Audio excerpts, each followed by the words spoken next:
Olá, pessoal, bom dia. Eu sou a Flávia, assim como a Ana Paula já antecipou. Eu primeiro quero agradecer ao professor Paulo, à professora Nilcema, ao Petrônio, agradecer a Thaís também pela bela apresentação, muito rica, né, em detalhes, e agradeço também especialmente a Ana Paula. A gente construiu um apoio muito bom, né? A gente tem livre acesso, é um apoio muito tranquilo de se fazer, né?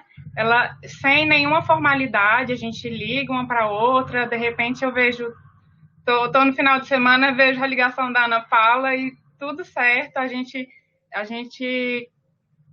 construiu uma rica colaboração mesmo para apoiar o estado de Sergipe, que eu particularmente adoro apoiar. Eu sou graduada em saúde coletiva, sou especialista em saúde coletiva também, e agora estou fazendo mestrado em saúde coletiva, então é saúde coletiva ao cubo. Desde 2016 eu sou assessora técnica da Coordenação Geral de Saúde Bucal. Aqui eu vou iniciar pela parte burocrática e essencial, né? Esse ciclo ele foi iniciado pela portaria 1814 de 2016, né, que ela homologou e contratualizou e recontratualizou os centros de especialidades odontológicas, né? Contratualizou aqueles novos CELs e recontratualizou aqueles que já participaram do primeiro ciclo e contratualizou também aqueles que, apesar de ter participado do primeiro ciclo, eles foram desclassificados por algum motivo. Então, daí se iniciou esse segundo ciclo do PEMAX-CEL. Em 2020, em fevereiro de 2020, a gente publicou a portaria 307, que ela, após a avaliação externa, após a análise de indicadores, autoavaliação e todo o processo que eu vou explicar mais à frente, que a Thaís também falou um pouco, ela homologou a certificação desses CELs que passaram por todo esse processo. Então, a Thaís ela falou um pouco, até deixou para eu detalhar um pouco mais, né, Thaís? Mas o PEMAX-CEL ele é composto por 3 fases, tá? E um eixo estratégico transversal de desenvolvimento. Ele se inicia com a adesão e contratualização dos CELs ao PEMAX-CEL, né? Desse programa de melhoria de acesso à qualidade. Então, ali, os gestores e o Ministério da Saúde, como também essas instâncias de caráter tripartite, elas se comprometem a alguns indicadores, a alguns compromissos para garantir essa qualidade que a gente espera com esse programa, né? Para tentar superar um pouco daquilo que a gente sabe que a saúde bucal ela ainda tem como desafio, né? Então, ela se inicia aqui com essa primeira fase de adesão e contratualização e passa para a certificação, que aí é um pouco do que a Thais falou sobre a avaliação externa, que vocês puderam acompanhar no município de vocês, com alguns indicadores, com alguns módulos, né, de observação, avaliação e também acompanhamento do cirurgião dentista, do gestor, essa pesquisa também feita com o usuário. Então, a gente tenta aqui, com essa avaliação externa, garantir os principais atores para responder para a gente como que está esse serviço no Estado. Também é composto pela avaliação dos indicadores, que no CEL é composto pelas metas de produção, né? Eu vou falar um pouco mais à frente, e também relacionado à verificação da realização da autoavaliação, que é importantíssimo, né? Aqui eu vou falar um pouco mais também, mas além da avaliação externa, daquele ator externo que vai ao serviço e analisa todas aquelas questões com base nesses padrões, é importante que a equipe, aqueles atores que estão envolvidos no dia a dia, naquela rotina, naquele contexto, naquela realidade local, eles se enxerguem para gerar uma mudança, né? Então, aqui eu já venho para esse eixo estratégico transversal de desenvolvimento, que ele acontece, né? Conforme esse ciclo ele está acontecendo, ele vem acontecendo também, né? Então, a autoavaliação, a gente costuma dizer que ela é importantíssima, justamente porque ela vai nos dizer como está esse serviço e ele vai saber, esse gestor, esse profissional, ele vai saber o que ele deve fazer, qual é a forma e onde ele deve atuar especificamente, quais são as prioridades e quais são os atores que devem participar dessas prioridades. qual é o plano de ação que ele deve fazer, né? Então, a avaliação é importantíssima e a gente fala que ela não tem um período específico para acontecer, mas é importante que esses gestores e esses profissionais, eles saibam quais são os problemas em relação aos indicadores, em relação à agenda, em relação aos processos de trabalho, em relação ao monitoramento, né, desses indicadores. Por que aquela produção ela não está aparecendo? Será que é porque aqueles usuários não estão chegando ao meu serviço, então eu não estou tendo acesso? Ou é algum problema de organização da agenda, é algum problema de processo de trabalho? Então, essa autoavaliação aqui ela é importante para eu saber em qual lugar eu estou, qual é o meu diagnóstico, qual é o meu panorama e o que eu preciso melhorar. Então, passando aqui para o monitoramento, que é aliado à autoavaliação, vai me dizer aonde eu preciso melhorar em relação à educação permanente, aonde o meu apoio institucional com a Ana Paula, comigo, enquanto governo federal, né? Enquanto Ministério da Saúde, Ana Paula, enquanto Estado, a gente precisa atuar mais de perto. E o que eu preciso ver no município vizinho, no estado vizinho, o que eles me trazem de benefícios, de boas ações, de experiências exitosas que eu posso trazer para o meu município, né? Então, isso é uma escala muito importante para que a gente garanta ao fim do processo e também um processo contínuo que a gente espera, né? Que o acesso e a qualidade seja um processo contínuo, que eles vão me dizer a respeito de onde eu estou, para onde eu vou. Então, aqui falando mais especificamente sobre a certificação, tá? A certificação, ela é composta, como eu já disse anteriormente, pela implementação de processos autoavaliativos, que corresponde a 10% da nota, tá? A avaliação dos indicadores contratualizados, que correspondem às metas de produção, e a avaliação externa. Sendo que esse processo aqui de autoavaliação, a gente garantiu um instrumento, né? Enquanto Ministério da Saúde, a gente garantiu a MAC online. Muitos municípios, eles tinham essa opção de realizar a sua autoavaliação seguindo aqueles padrões elencados pela MAC online, como também alguns municípios tinham a total liberdade de fazer um processo autoavaliativo que correspondesse mais à realidade local. Tá? E esse processo autoavaliativo ele deveria ter sido demonstrado na avaliação externa. Então, aqui, para certificar, né, para sair na portaria 307, que eu falei mais atrás, alguns municípios eles não foram certificados. Então, eu vou explicar para vocês por que esses municípios, esses CELs, eles não foram certificados. Alguns motivos para a exclusão do segundo ciclo do PMAC-CEL ou que não garantissem a permanência desse CEL no programa. Então, aqui corresponde à ausência da quantidade de cadeiras odontológicas, conforme o tipo que ele era credenciado. Então, tipo 1 corresponde a 3 cadeiras, tipo 2, 4 cadeiras, tipo 3, 7 ou mais cadeiras. Então, se ele não tivesse essas cadeiras, uma delas, por exemplo, ele já seria excluído do programa. Outro motivo de exclusão é a recusa a receber a avaliação externa.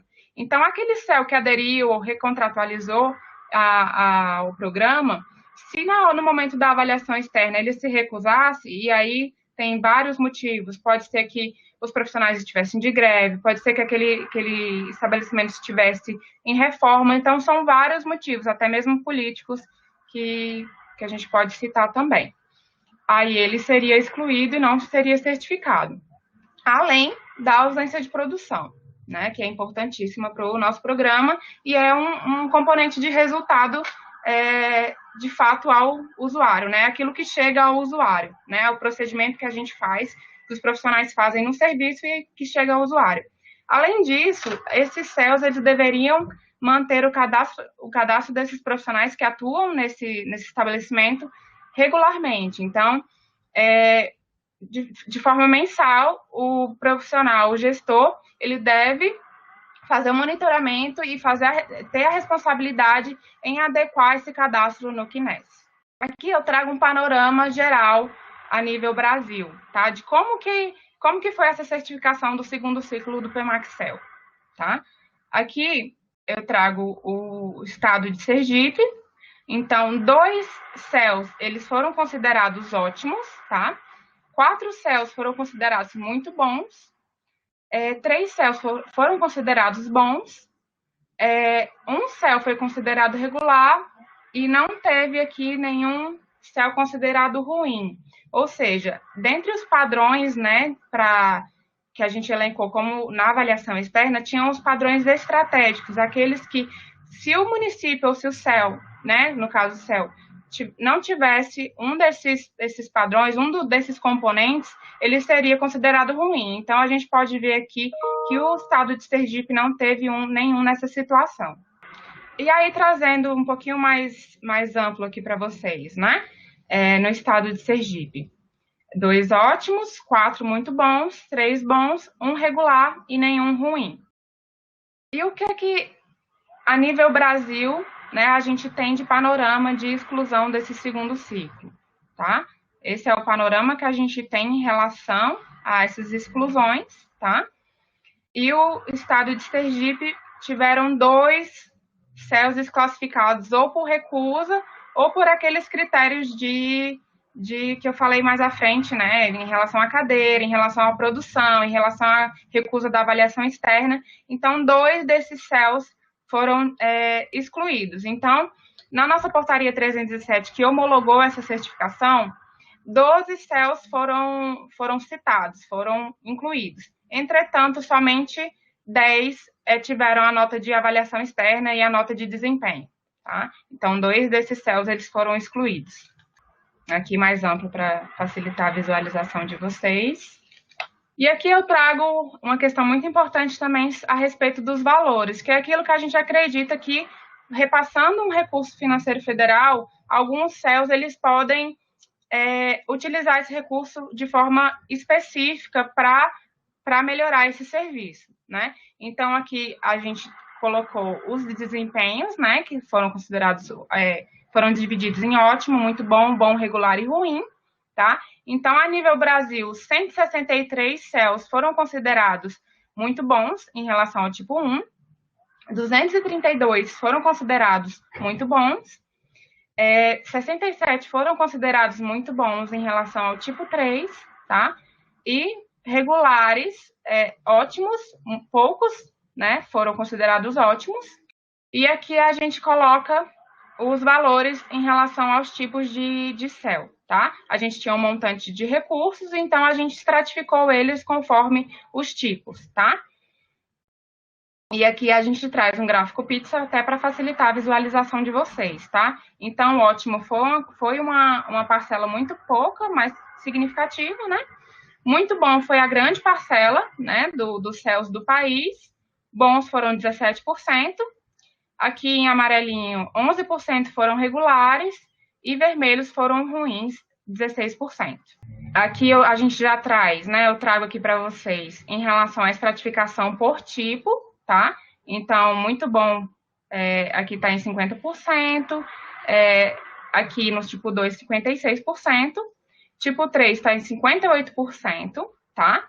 Aqui o ótimo em relação ao tipo 1, somente 1% que ficou com esse desempenho, 21% foi considerado ruim, tá? Que é a maior parte, né, a maior parcela aqui dessa tipologia, da tipologia aqui, né, tipo 1, tipo 2 e tipo 3, 13% foi considerado regular, 15% foi considerado bom. Já trazendo para o tipo 2, 14% foi considerado ruim, 10% regular, 19% bom, e aqui, como muito bom, foi 56%, tá? E no tipo 3, 58% muito bom, 4% ótimo, 12% ruim, 8% regular e 18% bom. Em relação aqui às exclusões, né, que eu falei mais atrás para vocês, anteriormente. Tipo 1, teve no Brasil 36 exclusões, desculpa. Tipo 2, 45 exclusões. Tipo 3, 12 exclusões, então dando no total de 93 CELs que foram excluídos no Brasil. E aí eu falei um pouquinho mais anteriormente sobre os motivos da exclusão. Então, foi a desclassificação pela cadeira, desclassificação por recusa à avaliação externa e também em relação aos indicadores insatisfatórios, tá? Dando um total de 93 CELs.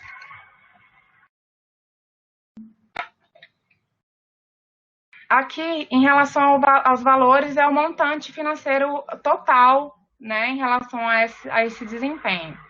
No total, tipo 1, deu 1.301.228. No tipo 2, que foi a maior parcela, né, vocês vão ver aqui, 2.452.315. E tipo 3, 1 bilhão, né, 251.181. Então, dando nesse total aqui, então a gente pode ver que os valores são um montante muito, muito bom, né, para que os CELS eles possam melhorar os seus serviços. Então, como eu, gestor, posso identificar esses valores no meu Fundo Nacional de Saúde?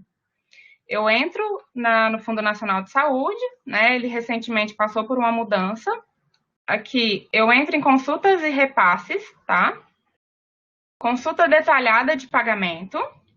Aqui eu posso ir nesses componentes, no ano, no grupo, no tipo de consulta, fundo a fundo, no bloco, manutenção das ações e serviços públicos de saúde.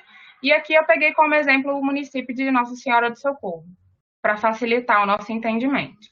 Aqui vai ter um olhinho que eu posso visualizar esses recursos, tá? Então, recentemente, depois do programa Previne Brasil, algumas ações elas foram incluídas como incentivo para ações estratégicas, e o componente de saúde bucal foi um desses componentes que foram incluídos para ações estratégicas, né? Então, aqui vocês podem ver, né, esse recurso que é disponibilizado para vocês, como manutenção das ações e serviços públicos de saúde, que é um recurso de custeio, dentro do piso da atenção básica em saúde e dentro de incentivo para ações estratégicas, tá? Então, o município de Nossa Senhora do Socorro recebe esse repasse, tá? Que é o valor referente ao custeio do PEMAX, do valor do CEL, né, de custeio mensal. Ele tem a adesão à rede de cuidados da pessoa com deficiência, que ele é um procedimento mínimo obrigatório, mas que ele faz adesão a esse componente, tá?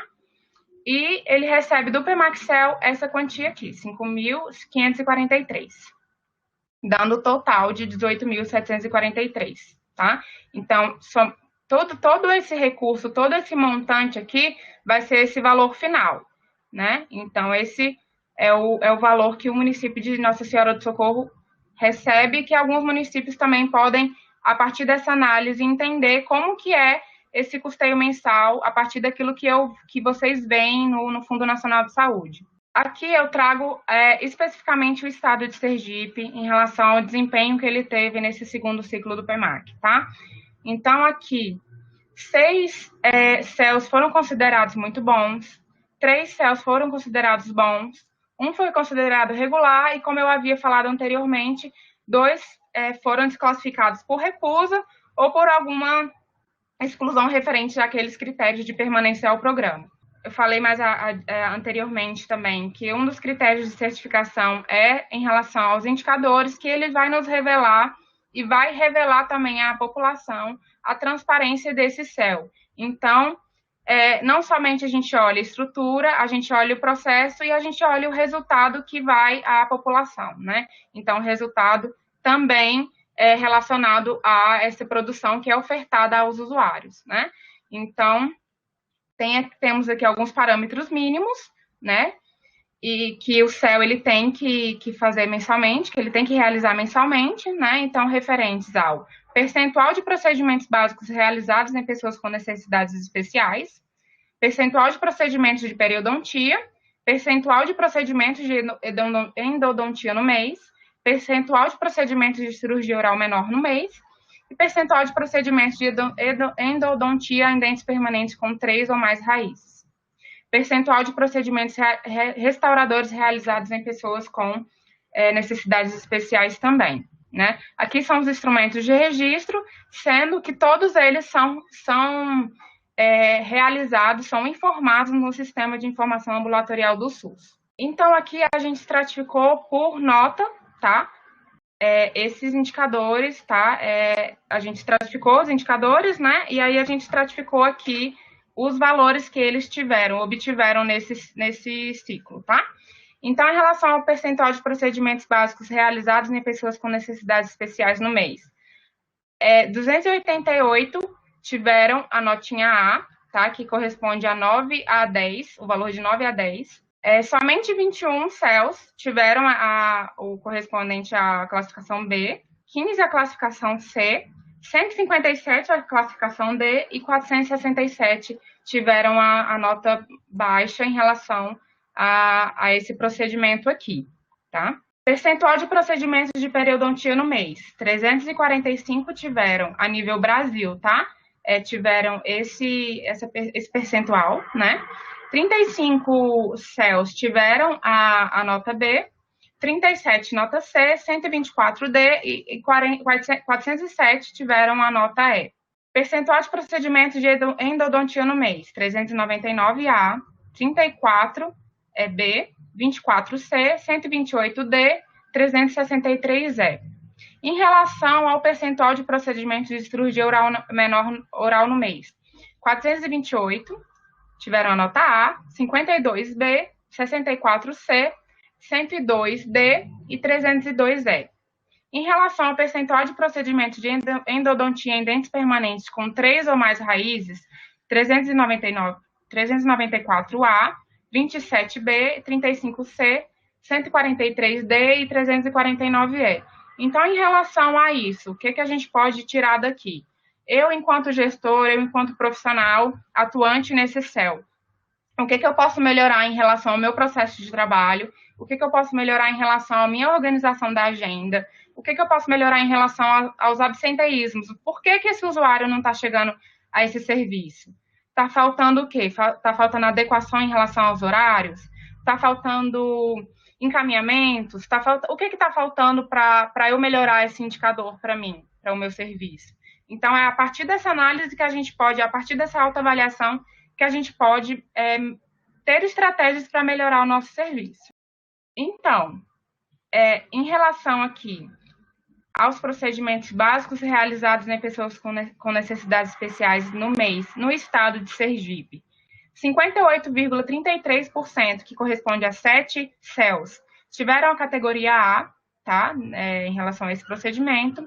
Um CEL teve a categoria C, correspondente a 8,33%. Um D, 3E, que dá o total de 12 CELs no estado de Sergipe. Tá? Percentual de procedimentos de periodontia no mês. 2 CELs tiveram a categoria A, 3 a categoria C, 1 a categoria D e 6 a categoria E. Percentual de procedimentos de endodontia no mês. 8 tiveram a categoria A, tá? 1 teve a categoria B, 2 a categoria C e 1 a categoria E. Um CEL teve em relação ao percentual de procedimentos de cirurgia oral menor no mês, teve a categoria A, 1 teve a categoria D e 10 tiveram a categoria E. E aí, quando eu falo categoria, o que isso representa para mim? Agora a gente consegue ver aqui a legenda que estava ampliado, né? E a gente não conseguia visualizar. Em relação à categoria A, o que isso representa para mim? Que tiveram a nota 9 a 10. A categoria B, que tiveram a nota entre 7 e 8. A C corresponde à nota 5 a 6, a D 3 a 4 e a E 0 a 2. Então, essa é a nossa legenda em relação a esses valores que estão aqui, tá? Então, a partir dessa análise aqui, trazendo novamente aqui para esse percentual de procedimento de endodontia em dentes permanentes com 3 ou mais raízes no mês, apenas 2 tiveram a nota de 9 a 10. Um teve a nota de 7 a 8, um também teve a nota de 5 a 6, categoria C, a nota de 3 a 4 e 7 é a nota de 0 a 2. Então, o que aconteceu aqui para esse quantitativo estar tão aquém do que era como tínhamos como meta, né? Então, a gente precisa dessa análise. Percentual de procedimentos restauradores realizados em pessoas com necessidades especiais no mês. 7 tiveram a categoria A, então de 9 a 10. 1 teve a categoria C, 1 a categoria D e 3 a categoria E.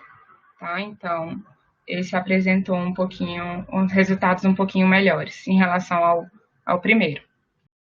E aqui um pouquinho das características encontradas. A Thais falou um pouco melhor, mais detalhado disso, mas a gente achou importante, enquanto coordenação, enquanto Ministério da Saúde, a gente frisar para vocês o que a gente encontrou, quais foram as principais características encontradas nesse segundo ciclo. Então, a nível Brasil, 752 CELs responderam que tinham acessibilidade à rampa de acesso. 841 responderam que tinham turno de atendimento entre manhã e tarde. 750 apresentaram tecnologia, ou seja, o CEL tinha um computador em condições de uso. 684 apresentavam tecnologia, ou seja, a equipe do CEL ela tinha não só computador, como ela tinha também acesso à internet. 246 apresentavam os consultórios com computador e acesso à internet. 852 tinham um aparelho de raio-x odontológico, ao menos um. 448 responderam que tinham um aparelho de raio-x odontológico. 828 possuíam autoclave. 707 possuíam bomba a vácuo. 278 também possuíam bomba a vácuo, ao menos duas, tá? Aí a análise de que tinham pelo menos uma e aqui pelo menos duas, tá? 282 tinham o gerente como acumulando outros cargos dentro da clínica, tá? 339 possuíam gerente exclusivo para a função de regulação da rede de atenção à saúde bucal e entre outras coisas. 230 possuíam gerente ou esse gerente estava em formação, com formação complementar, tá? E aqui voltado para a saúde coletiva. 193 gerentes possuíam ou estavam em formação complementar em relação à gestão pública. 242 profissionais recebiam incentivo, gratificação ou prêmio financeiro por desempenho relacionado ao resultado do PEMAXEL. Todos, apenas o gerente, apenas os cirurgiões dentistas, apenas os auxiliares de saúde bucal, técnicos em saúde bucal, apenas alguns profissionais. Então, a partir do primeiro ciclo, eles entenderam que era importante, a partir da realidade local, gratificar esses atores, esses profissionais que estavam ali atuando nesses CELs, tá? Então, aqui mais alguns resultados para vocês. 779 CELs apresentavam as ações desenvolvidas são frutos de planejamento e avaliações periódicas. Então, esses CELs, eles responderam que aquilo que era realizado era fruto de um planejamento daqueles atores, daquilo que acontecia na localidade. 806 responderam que realizavam monitoramento e análise das metas estabelecidas para cada especialidade ofertada no CEL. Então, cada especialidade daquelas 5 mínimas obrigatórias, aqueles CELs, eles tinham o detalhamento, eles faziam o monitoramento e a avaliação daquilo. 684 realizavam a autoavaliação de forma periódica, que é aquilo que eu falei num dos primeiros slides, né? Que essa autoavaliação ela vai trazer aquilo aquilo que eu posso melhorar, né? E qual é o meu plano de ação? Qual é a minha matriz de intervenção para atuar naquilo que é falha para mim, naquilo que é desafio? Então, a partir daí, eu posso ver onde está a minha falha, elencar os atores que vão resolver aquilo, a prioridade, colocar metas para resolver esse desafio, né? Alguns desafios eles são inerentes à própria gestão pública, né? Mas o que eu posso fazer enquanto gestor, enquanto profissional, para melhorar aquela situação? 589 demonstraram realizar a autoavaliação através do uso do AMAC-CEL, que é aquela ferramenta de autoavaliação disponibilizada pelo Ministério da Saúde para vocês, né? 236 demonstraram realizar a autoavaliação com instrumento desenvolvido pelo próprio município, tá? Então, alguns municípios entenderam que o AMAC não era representativo para eles. Então, eles preferiram usar de um instrumento próprio para fazer essa atividade. 91, ou seja, 91 demonstraram realizar a autoavaliação com instrumento desenvolvido pelo Estado. Então, o Estado aqui de Sergipe desenvolveu um instrumento de autoavaliação que foi utilizado por muitos municípios. 751 apresentaram que a equipe do CEL realiza o matriciamento ou ações de apoio para a equipe de saúde bucal da atenção básica, na resolução de casos considerados complexos. Ou seja, há a integração e o matriciamento da equipe de saúde bucal para o CEL. Então, esses pontos de apoio, esses pontos da rede de atenção à saúde bucal, eles têm diálogo entre si, inclusive para a resolução de alguns casos dos usuários, alguns casos considerados complexos, né? Então, é um número até significante em relação a isso. 172 apresentavam prontuário eletrônico implantado, 144 apresentavam prontuário eletrônico integrado aos outros pontos da rede de atenção, que esse é importantíssimo, né, para a gente garantir muita coisa, qualidade, acesso, garantir, para eu saber quem é aquele usuário, né, do sistema. 6 apresentavam que o acesso às especialidades mínimas do CEL se dá por meio de demanda espontânea. 538 apresentavam que o acesso às especialidades mínimas do CEL se dá por meio de demanda referenciada, possivelmente da equipe de saúde bucal, que é o mais certo, né? 311 apresentavam que o acesso às especialidades mínimas do CEL se dá por meio de demanda mista, ou seja, tem demanda espontânea, também tem demanda referenciada. 665 apresentavam que o CEL sabia qual era o percentual de absenteísmo no serviço, em média no mês. 820 apresentavam, continuando aqui em relação aos faltantes, né, aqueles usuários que eles marcam e eles não vão para esse atendimento, tá? Então, 665 apresentavam esse resultado como sabendo qual era esse percentual de faltantes no mês. 820 apresentavam o CEL como receptor, né, do usuário que é referenciado da Unidade Básica de Saúde, com documento de referência para todas as especialidades. 21 apresentavam como o CEL recebe o usuário referenciado da Unidade Básica de Saúde com documento de referência para algumas especialidades, tá?